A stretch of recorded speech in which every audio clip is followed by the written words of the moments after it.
Bienvenidos nuevamente a una sesión de etimologías. Hoy día vamos a ver los principales étimos con la letra I. Acompáñenme entonces en la descripción de los principales ejemplos.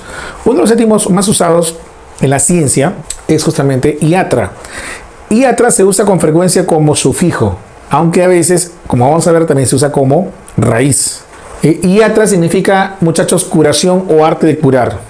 Iatra se refiere al experto, al que ha desarrollado el arte de curar en una rama, en una ciencia en particular. Por ejemplo, ahí viene el pediatra, que es el experto en curar, en sanar la dolencia de los niños. Ya saben ustedes que pediatra, o la especialidad llamada pediatría, es la especialidad que se dedica al cuidado de los niños. Pediatra. Paidos, recuerden, paidos, niño. Y tenemos también, por ejemplo, al psiquiatra como persona, o la psiquiatría como ciencia, la especialidad que se encarga entonces, muchachos, de curar el psique. Psique es el alma, espíritu, o hasta mente también se puede llamar, el psique. Ese es el psiquiatra. Bueno, todos hemos escuchado hablar sobre la terminación, entonces, iatra o iatría, dependiendo, ¿no? Si es persona, iatra. Si es especialidad, iatría. A ver, le comparto este post. Si más o menos adivina de lo que trata. Dice, miren, la iatrogenia es la tercera causa de muerte en el mundo. La iatrogenia es la tercera causa de muerte en el mundo. Profesor, dígame, ¿qué es la iatrogenia?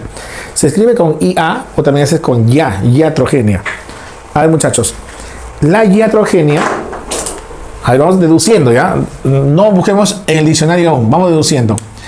Iatra o iatro en este caso significa el que cura o el que sana, el que cura. Iatra, iatría es la especialidad, ¿no? Genia, génesis, no se olviden, muchachos, significa origen, causa. Dice en este texto, la iatrogenia es la tercera causa de muerte en el mundo. ¿Qué significa, muchachos, entonces, iatrogenia? Algo que lo causa, algo que lo origina, el que cura, el que sana. ¿Quién es el que sana? Por lo común, el médico. ¿Quién lo origina? Entonces, el médico.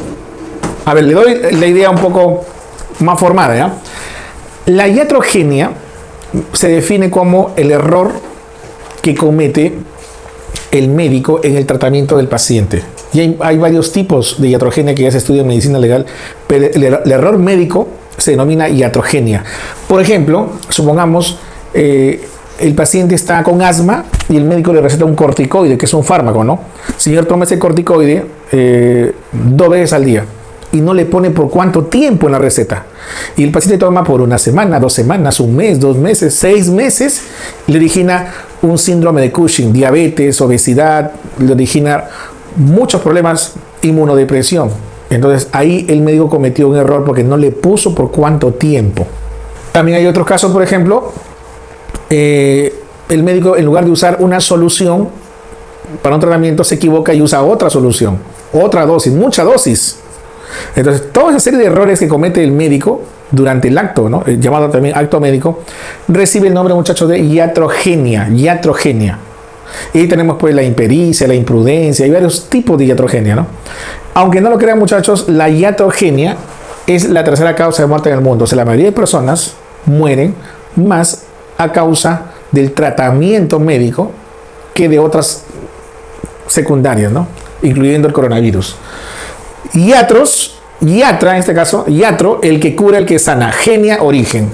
Tiene origen en el que cura o en el que sana. Pero ya le dije cuál es la definición en sí de iatrogenia.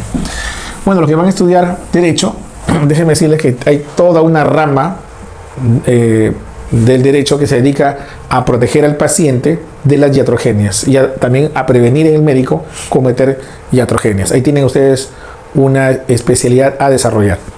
Ícono. Ícono, muchachos, significa imagen. Ícono es imagen. En la Grecia antigua, ícono significaba imagen de vírgenes o de santos.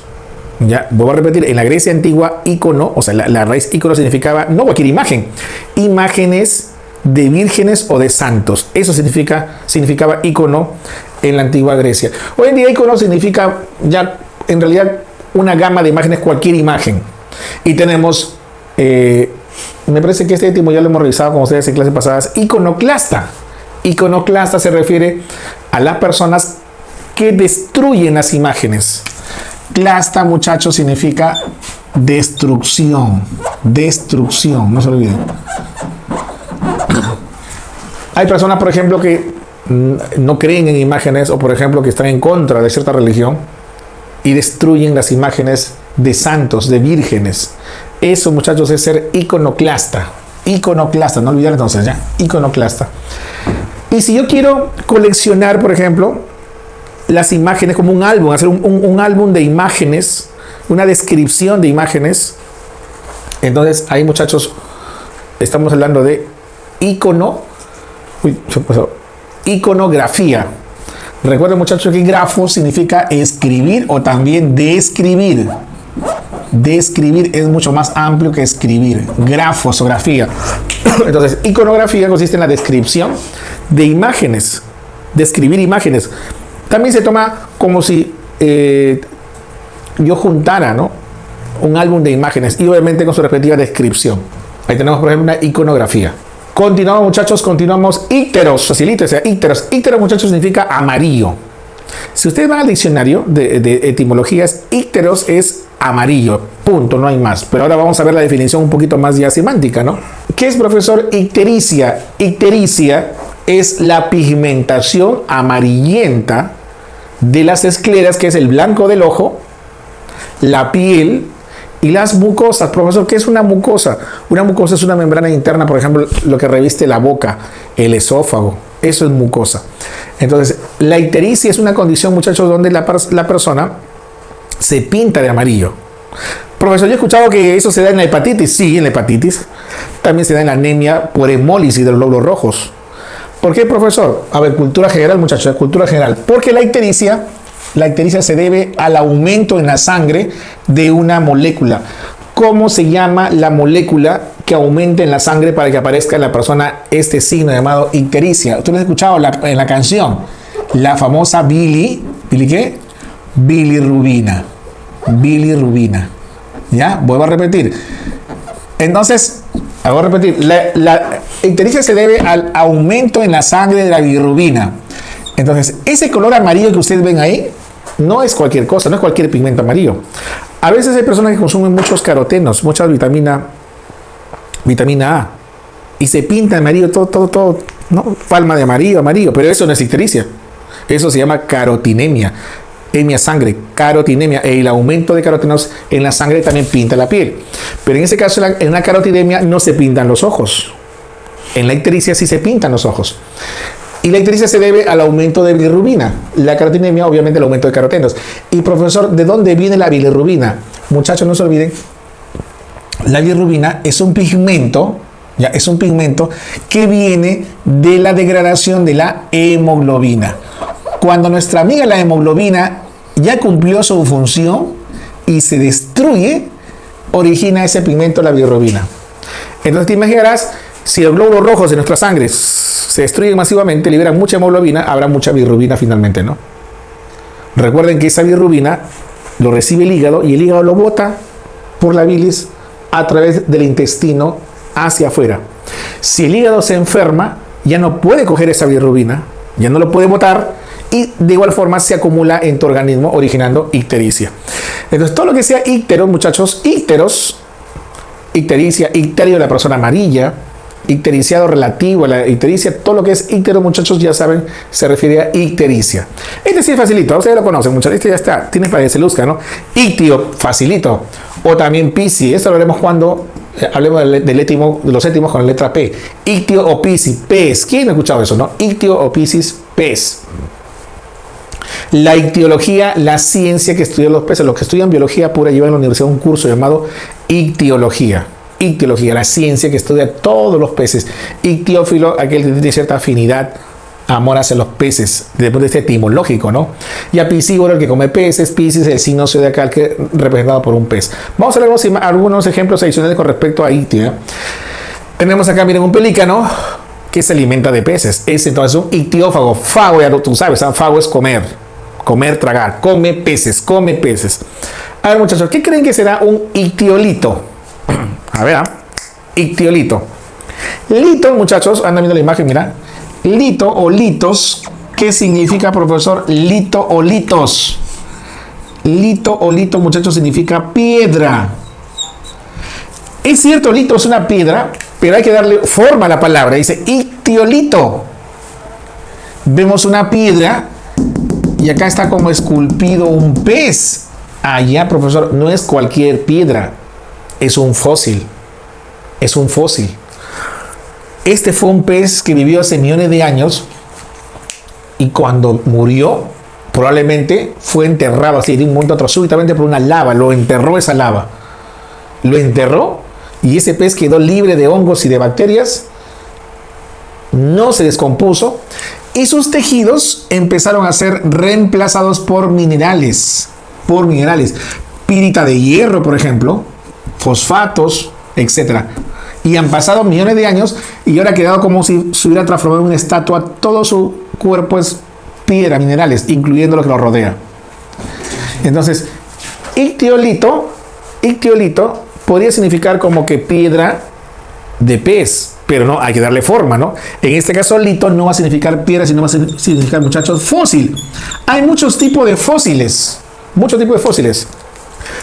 Tenemos, por ejemplo, las huellas o pisadas. Tenemos, por ejemplo, los restos anatómicos. Tenemos los fósiles preservados o momificados. Y uno muy importante que son justamente los petrificados. Este es un fósil petrificado. Un fósil de piedra. Entonces, ¿se dan cuenta cómo hay que darle forma a la palabra? Ictiolito entonces será un fósil petrificado, y ahí viene petropiedra también, ¿no? Un fósil petrificado o fósil mineralizado de pez. Ictiolito. La pasada también vimos, por ejemplo, estelita. Vamos a hablar estelita. Estelita, profesor, estelita es mi sobrinita Estela chiquita. No, estelita también era estela, estrella de mar, lito, piedra. También era un fósil petrificado o mineralizado de una estrella de mar. No se olviden, muchachos, no se me olviden, hay que darle forma.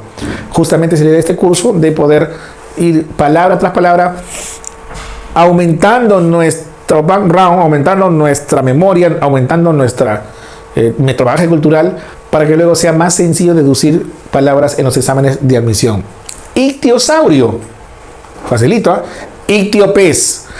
Profesor, saurio, hágame recordar, me suena como dinosaurio.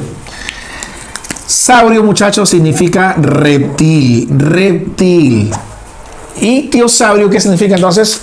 Un reptil en forma de pez. Miren, hoy en día sabemos que los reptiles ya no están, digamos, en el mar. Por ahí una que otra tortuga marina y no llama la atención, ¿no? Pero hoy en día los reptiles son casi todos terrestres. No son acuáticos, con algunas excepciones que les he mencionado, ¿no? Pero, muchachos, se cree que años atrás, había grandes reptiles marinos. Uno dice que todavía existen y están en el fondo del mar, en zonas abisales, en zonas afóticas, en zonas donde no llega la luz. El famoso monstruo del lago Ness, un gran reptil que para algunos existe y para otros es simplemente un mito, ¿no? Bueno, lo que sí está comprobado por fósiles encontrados, hallazgos, evidencias, que existió hace millones de años un reptil en forma de pez. ¿Ves? Eso no tiene forma más o menos de delfín. Miren su cuerpo hidrodinámico, ¿eh? Y ese reptil fue bautizado como ictiosaurio. Puede llamarse también como reptil pez. Reptil en forma de pez o reptil pez. Ictiosaurio. En el mar recuerden que viven, si hablamos de vertebrados, peces y mamíferos. Por ejemplo, la ballena, el delfín, muchachos, son mamíferos. El tiburón, etcétera, son peces. Ya reptiles, así como este, ya no hay. El ictiosaurio, entonces es un reptil extinto. Ictio, pez. Saurio, reptil. Bien, no olvidar entonces, muchachos. Continuation. Miren, hay una enfermedad, muchachos, una enfermedad donde la persona, como usted ve en la imagen, no sé si se puede ver bien, ¿sí?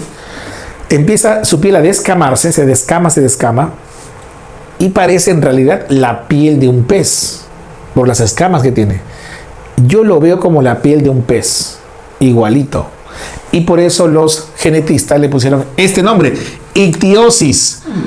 Profesor, Osis, ¿qué significa? Osis puede significar, muchachos, condición. También significa enfermedad. En medicina, a veces el sufijo osis se usa para enfermedad o condición de forma general. Por ejemplo, dermatosis, enfermedad de la piel. A veces se usa el osis para esos fines, ¿no? Entonces, ictiosis significará enfermedad, ¿ya? Ictio, enfermedad pez, ya le forma. Enfermedad donde tiene la persona la piel de un pez por su descamación. Profesor, pero no veo ahí, no veo ningún étimo, ni raíz, ni nada que me diga que es piel. Debió ser entonces ictiodermatosis, ¿no? Ajá. Debió ser de repente ictiodermatosis, siendo más específico. Muy bien, muchachos, yo sé que también has pensado como yo. Pero bueno, ya quedó así. Habría que preguntarle a quienes proporcionan la palabra, ¿no? Ictiosis, y quedó así ya. Porque en ningún momento nos habla de que sucede en la piel, ¿verdad? Y puede confundir. Por eso es bueno saber, además de la palabra, saber un poco en qué consiste la enfermedad. Y justamente este curso no solo analiza la palabra en sí, porque la palabra a veces no nos lleva, muchas veces, por más que analicemos la etimología a profundidad, muchas veces, muchachos, no nos lleva el significado real de la palabra. Por eso siempre hay que acompañar de una imagen y hacer una narración para saber su significado. Bien, continuamos. Ahora tenemos ideo. Este también es conocido, lo van a usar ustedes, lo van a ampliar bastante. Ideo, no hay que confundir con idio, con idio. Este es ideo. ¿Ya? Idea, pensamiento inclusive también, ¿ya? Idea, pensamiento. Los famosos ideólogos, los que paran con muchas ideas, con mucho pensamiento, ¿no? Ideografía. Nuevamente acá, jóvenes. Grafo significa escribir o describir. Descripción. También grafos, representación. Mire, grafía es descripción o representación.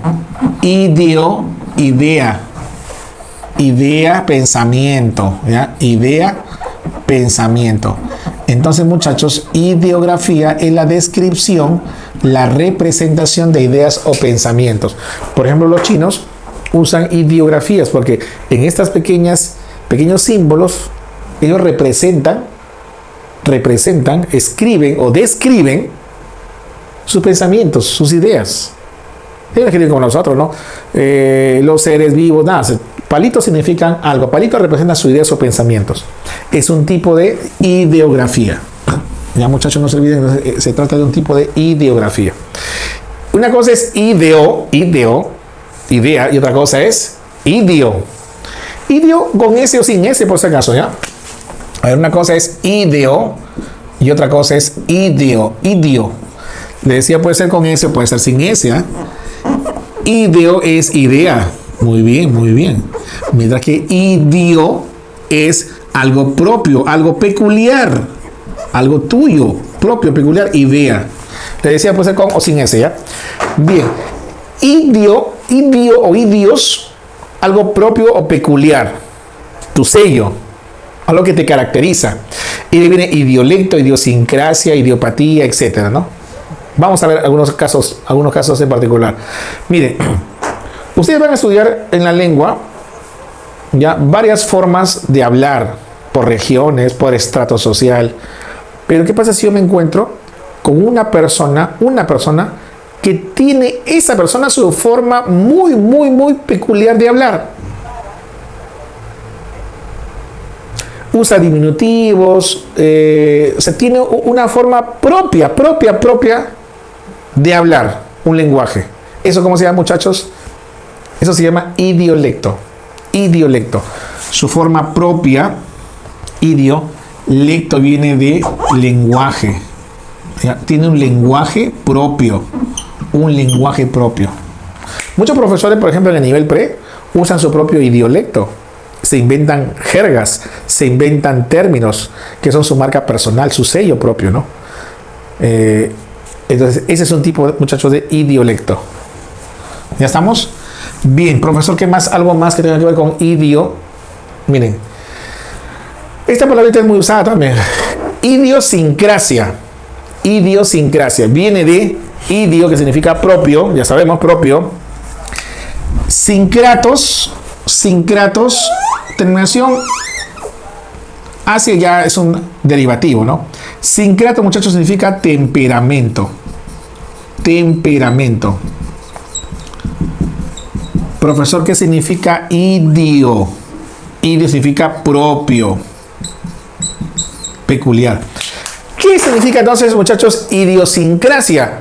Idiosincrasia se refiere a temperamento, conducta, hábitos, pensamientos, ideas, etcétera, propia de un individuo o de un grupo pequeño de personas, de individuos. Voy a repetir: temperamento, hábitos, creencias, ideas de una o un grupo de personas. Eso, muchachos, significa idiosincrasia. Ya, idiosincrasia. Le doy un ejemplo, A ver. ¿Ustedes han tomado alguna vez paracetamol? De hecho, si todas no paracetamol, ¿no? Pero una vez han dado, por ejemplo, pues citar un medicamento, ¿ya? Repriman, o llamada también antalgina. Ya. Esa antalgina, no importa si conocen o no el medicamento, ya no importa.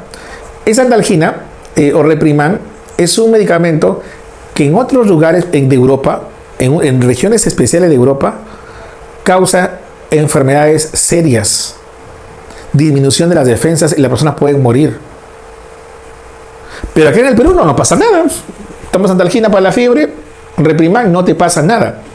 Entonces, ¿por qué en alguna zona del mundo se ha prohibido? Se prohíbe tal medicamento y en el Perú y en otras partes no.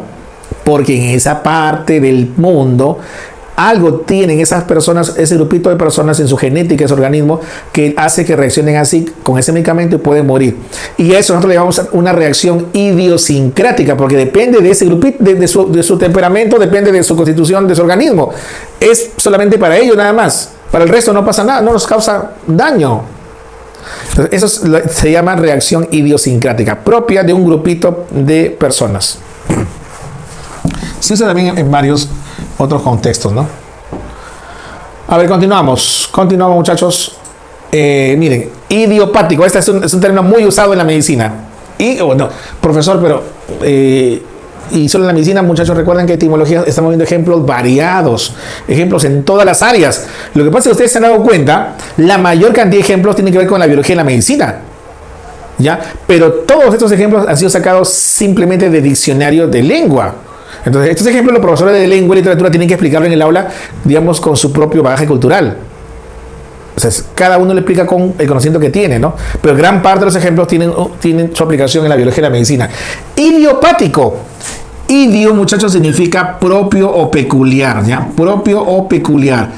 Patos, enfermedad, ¿ya? Enfermedad. Patos es enfermedad. Idiopático, propio de la enfermedad. Es propio de la enfermedad. Significaría eso desde el punto de vista etimológico. Pero ¿sabe qué significa idiopático? Ya le damos forma, definición semántica. Idiopático significa que es algo, digamos, algo muy, muy peculiar de la enfermedad que no se sabe cómo apareció. Como dice acá, es una jerga usada en la medicina para referirnos a una enfermedad que no sabemos cómo apareció o cuál fue la causa. No lo sabemos. Recuerden que en la medicina no toda enfermedad se sabe su causa. Por ejemplo, llega una persona con su familiar enferma, con fiebre, vómitos, ¿ya? Le hacen un montón de exámenes, todo negativo, no hay ni infección ni nada. Le das un medicamento así por probar y lo sanó. Y te preguntas, doctor, ¿qué tuvo? ¿Cuál fue la causa de su enfermedad? Y tú dices, ¿sabes qué? En realidad la causa es idiopática. ¿Qué significa la causa idiopática? Que digamos, en términos etimológicos, la causa idiopática significa que la enfermedad tiene una causa propia desde el punto de vista etimológico. O sea, cuando tú dices la causa es idiopática, está diciendo que etimológicamente la enfermedad tiene su propia causa. Nada más diciendo cuál es la causa. En otras palabras, está diciendo que la causa no la conoces. La causa es conocida. Una forma eufemística de decir, no sé cuál es la causa de esta enfermedad, es usar ese término. Tiene una causa idiopática. O sea, la enfermedad tiene una causa propia que en otras palabras no sé cuál será. Entonces, idiopática se usa mucho para decir de algo que no se conoce su causa, ¿ya? Pero ya sabemos que tiene una etimología también particular. Ignis, facilito. Ignis, muchachos, fuego. Ignis, fuego. Por ejemplo, acá tenemos una roca ígnea. Profesor, ¿sí ha escuchado una roca ígnea? Cuando viene desde la parte profunda de la tierra, la lava del volcán ardiendo, ígneo, fuego, fuego, y luego se solidifica, se forman las rocas ígneas. Esa magma que es fuego ardiendo, esa roca que se originó de la lava ardiendo del fuego, se llama justamente roca ígnea. ¿Ya? Ignígeno. Siguiente, miren. Ignígeno. Geno, muchachos, por acá, a ver, ¿no está en el plumón? No hay mucho, ya. Geno, origen, causa. Profesor, ¿qué significa ignígeno? Algo que se origina en el fuego, que su origen está en el fuego. Ignígeno. Algo que se origina, muchachos, en el fuego. Por ejemplo, los compuestos carbonados, el CO2, el monóxido, se originan en el fuego. O sinónimo combustión también. Les presento estos overoles ignífugos. Así se llaman, por si acaso. Ese es su nombre, correcto. Se llaman overoles ignífugos. A ver, ayúdame acá. Igni, muchachos, significa fuego. Grábense bien, que seguro que tú solamente pensabas que piros era fuego, ¿no? Igni también es fuego. Fugo, a ver, ayúdame acá. Fugo significa hacia afuera. Etimológicamente, fugo significa hacia afuera. Hacia afuera. Fugos, hacia afuera. Tienes que darle forma. Fuego hacia afuera. Overoles, fuego hacia afuera. Overoles que no dejan entrar el fuego. Overoles que repelen el fuego. Overoles que no se prenden, en otras palabras. Antifuego. Ajá, ¿te das cuenta? Ahí uno empieza a darle forma ya, ¿no? Y por eso que lo has visto en los bomberos, por ejemplo, este tipo de overoles, porque no se prenden, repelen el fuego. Continuamos, muchachos. Inmunis. Inmunis significa libre, exento. Libre de, exento de. Inmunis. También de viene, obviamente, inmune. ¿Ya? Estás libre o estás exento de algo. Por ejemplo, están realizando una campaña de inmunización. Sinónimo, vacunación. ¿Por qué te inmunizan? ¿Por qué te vacunan? ¿Con qué objetivo? Con el objetivo de que estés libre, exento de una enfermedad. Acá te colocan, digamos, el virus o la bacteria atenuada o un fragmento de ellos para que tú desarrolles defensas y luego estés libre de la futura enfermedad. Profesor, escucha hablar de los inmunosupresores. Y entonces aquí suprimir significa bajar, bloquear. Inmuno. A ver, un inmunosupresor es aquel que baja nuestras defensas. ¿Por qué? A ver, acá vamos aclarando. ¿Por qué? Libre, inmune significa libre, exento. Inmunis. ¿Pero qué es, profesor? El sistema inmune. Vamos a aclarar primero para entender luego lo otro. ¿Ya? ¿Qué es el sistema inmune? El sistema que nos mantiene libre, exento de sustancias, organismos que nos hacen daño, como bacterias, hongos, virus. El sistema inmune, entonces, es el sistema que nos protege. Que nos protege de organismos extraños que no son propios. Por ejemplo, le decía virus, bacterias, hongos. ¿Ya? Ese sistema inmune. Inmune. Entonces, bien, cuando dice vamos a inmunizar, significa que vamos a reforzar el sistema inmune que nos defiende y nos protege contra los organismos. Inmunosupresor, ahora, inmunosupresor sería un medicamento o una condición que baje el sistema inmune, baje las defensas.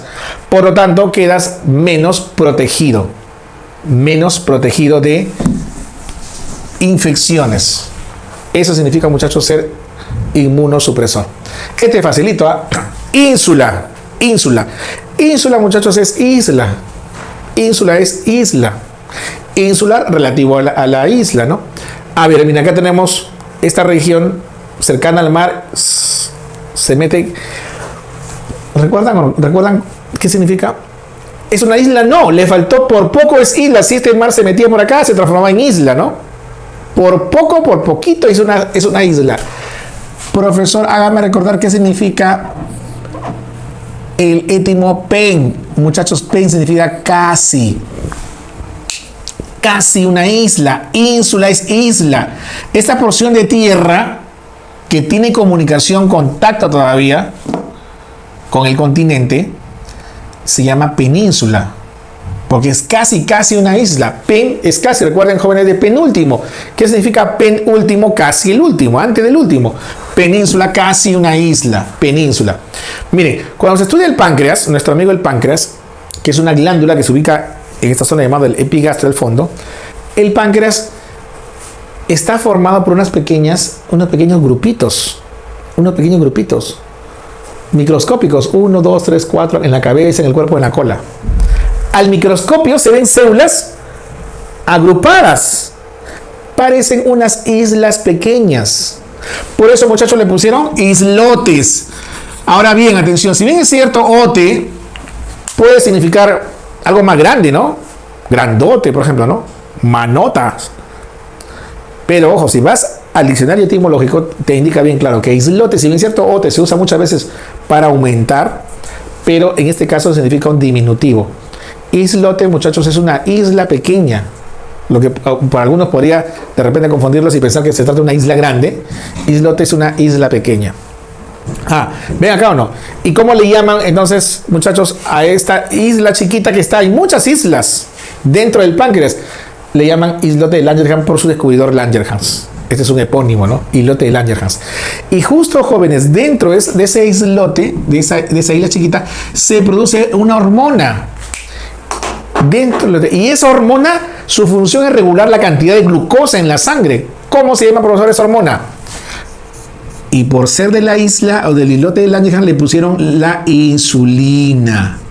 Allá, por eso se llama insulina. Viene de ínsula, que es isla, y terminación ina, que se usa para compuestos. Ina se usa para moléculas. Por ejemplo, catecolaminas, por ejemplo, aspirina. La terminación ina se usa mucho para moléculas, para compuestos. Y por eso le pusieron insulina. Bien, muchachos, a ver bien. Continuamos, jóvenes, a ver. Inter. Estos aquí son más sencillos, ¿no? Inter es entre. Inter es entre. Por ejemplo, interacción entre dos acciones. O decimos, por ejemplo, ¿no? No sé si tengo por acá una imagen, déjame ver. No tengo de interacción. Interacción, decimos, por ejemplo, dos moléculas, dos átomos tienen interacción. Hay una acción entre ambos, entre dos. Yo converso con otra persona, estamos interactuando, estamos actuando entre los dos. Entre. Interpleural, entre las pleuras. Interoceánica, entre los océanos. Este ejemplo también muy conocido. Miren, estas son las costillas, muchachos, y el espacio que hay entre las costillas se llama espacio intercostal. Y el músculo se llama músculo intercostal. Y esas arterias que ven ustedes acá se llama arteria intercostal, vena intercostal, nervio intercostal, todo intercostal. Entre las costillas. Inter de facilito, ¿no? Intra es dentro de. Intracomunicación, algo que se encuentra dentro de la comunicación. Intranasal, algo dentro de la nariz. Vamos a colocar unas hormonas intradérmicas dentro de la piel. Estos son sencillos, ¿no? Ya lo hemos revisado en su momento. Intro significa también hacia dentro de, intro. Introvertido significa verter algo hacia adentro, girar hacia adentro. O sea, estás girado, en lugar de estar, giras hacia adentro. Verter significa girar, voltear hacia adentro. Intromisión viene de meterte hacia adentro. Introspección, intros hacia adentro, ¿no? Examinar hacia adentro, ¿no? Iso, muchachos, facilito. Iso significa igual o justo. Isósceles es aquella figura que tiene dos lados iguales. Viene de etimología isos igual, celes, piernas, iguales piernas. Profesor, hágame recordar qué son los isótopos y qué son los isómeros. A ver, te hago recordar. Isómeros viene de iso, significa igual. Mero significa, muchachos, parte. Mero es parte. Isómeros son dos moléculas que tienen iguales partes. A ver, profesor, ¿cómo así? Le presento, muchachos, miren, a la glucosa y a la fructosa. La glucosa es C6H12O6, su fórmula global o general. ¿Cómo, profesor, la fructosa? También C6H12O6. Entonces tienen las mismas partes, ¿ven o no? Las mismas partes. Por eso, muchachos, le pusieron isómeros. Y en química tú estudiarás los tipos de isómeros: isomería estructural, isomería espacial, de grupo funcional, etcétera, ¿no? Esos son isómeros. Y profesor, hágame recordar que es un isótopo. Topo, muchachos, significa lugar. Lugar. Igual. Isótopos son aquellos átomos que ocupan el mismo lugar. ¿Dónde? En la tabla periódica.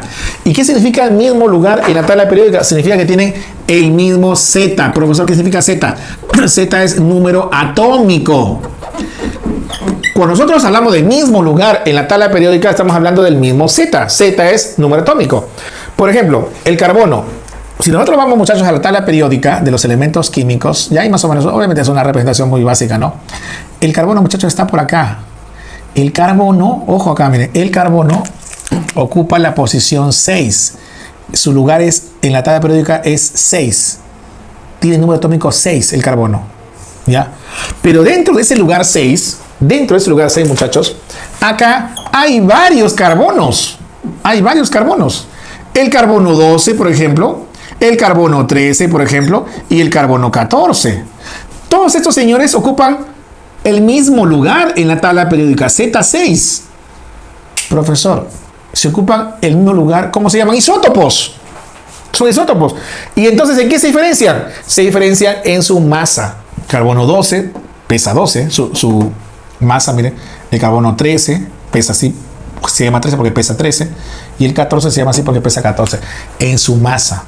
El carbono normal que está en nuestros tejidos, ¿cuál es, profesor? Este es el que se encuentra en nuestro organismo. Este se encuentra, muchachos, en nuestro organismo, en nuestros tejidos, nuestros huesos, las células, el carbono 12. Pero ojo, cuando un organismo muere, este carbono 12 se transforma, se va volviendo más inestable y se transforma en su isótopo, que es el carbono 14. Este carbono 14 es radioactivo y se desintegra con cierta periodicidad. Cada 5.730 años va disminuyendo a la mitad, se va desintegrando este carbono 14 a la mitad de su concentración, y eso se llama el tiempo de vida media. Por eso, si nosotros encontramos un fósil de hace miles de años, le hacemos un dosaje de carbono 14 y más o menos sacamos la cuenta cuándo murió. Porque una vez que muere el organismo, morimos nosotros, nuestro carbono 12 se transforma en carbono 14 cada cierta frecuencia y se va desintegrando, ¿no? Por eso que este carbono 14 se usa para fechar los fósiles, la edad de los fósiles. Entonces, miren, jóvenes, ya hemos visto, por lo tanto, que son isótopos. Iso significa entonces igual. Continuamos. Isquio, te facilito. Isquio significa, jóvenes, cadera. Profesor, ¿qué es la cadera? Esta zona de acá, la zona donde se une el fémur con el hueso coxal, se llama cadera. Todo lo que tenga que ver con isquio se relaciona a cadera. Por ejemplo, este hueso. Todo el hueso que ven ustedes ahí, todo se llama hueso coxal. Coxa, recuerden, coxa también se toma como cadera. Coxa, acuérdense, ¿eh? A ver, coxa también es cadera. Revisen su diccionario, muchachos, también. Isquio también es cadera. Pero deben saber ustedes que todo es el hueso coxal, pero este huesito que está acá, el que está abajo y atrás, se llama isquión. Isquión. Cuando nosotros nos sentamos y choca un hueso en la superficie dura, ese hueso que está chocando es el isquión. Isquión. Y todo lo relativo a isquión, todo lo relativo a él será isquiático.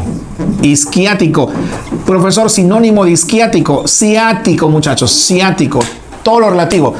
Por ejemplo, si por ahí pasa una arteria, arteria ciática o arteria isquiática. Si por ahí pasa un nervio isquiático o nervio ciático. Un agujero ciático o agujero isquiático. ¿Estamos o no? Entonces, isquiático y ciático son sinónimos. Ahora, a veces por esta escotadura se hernia un órgano, hernia, cele, y ahí viene justamente la palabra isquiocele. Ya, cele, muchachos, no se olviden que se toma muchas veces como hernia. Deben saber, muchachos, entonces jóvenes, deben saber que nosotros tenemos, miren, a la altura justamente del isquión, ¿ven?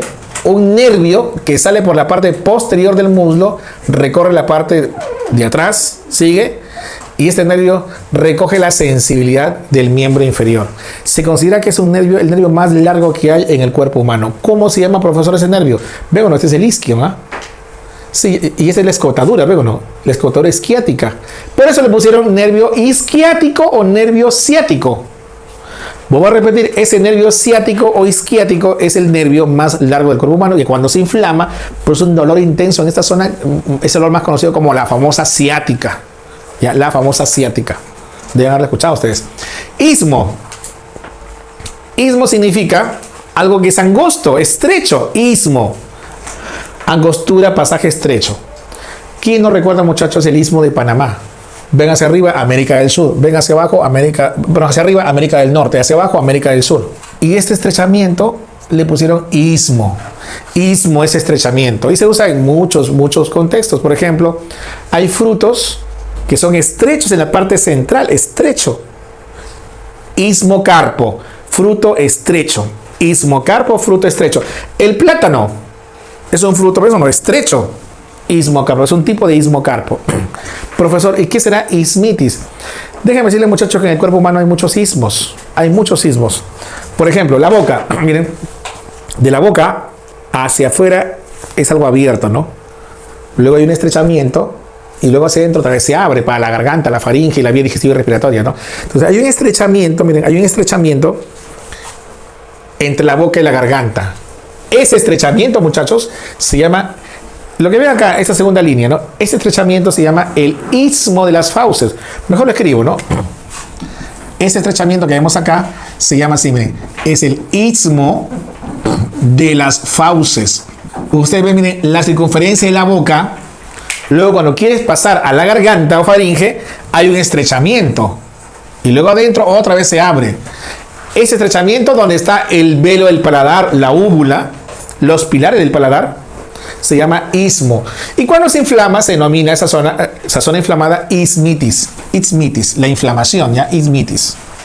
También vamos a encontrar en órganos istmo como estrechamiento. Por ejemplo, tenemos, muchachos, el útero, la vagina, tenemos las trompas de falopio y los ovarios, ¿ya? Mira acá, este es el útero. Esto se llama el fondo del útero, el cuerpo, el cuello, que es más estrecho. Pero ven acá esta angostura, ¿ven o no? ¿Ven esta transición o no? ¿Se ve o no se ve? Y ya déjenme decirle que eso se llama istmo, que es un estrechamiento del útero. La trompa acá con la fimbria amplia, todo acá. ¿Ven ustedes, muchachos? Ese estrechamiento de la trompa de falopio antes de meterse al útero también se llama istmo. Entonces, el istmo es una parte de la trompa de falopio y también el útero tiene su propio istmo. Ustedes saben, cuando nos referimos a estrechamientos, en general, usamos este étimo istmo.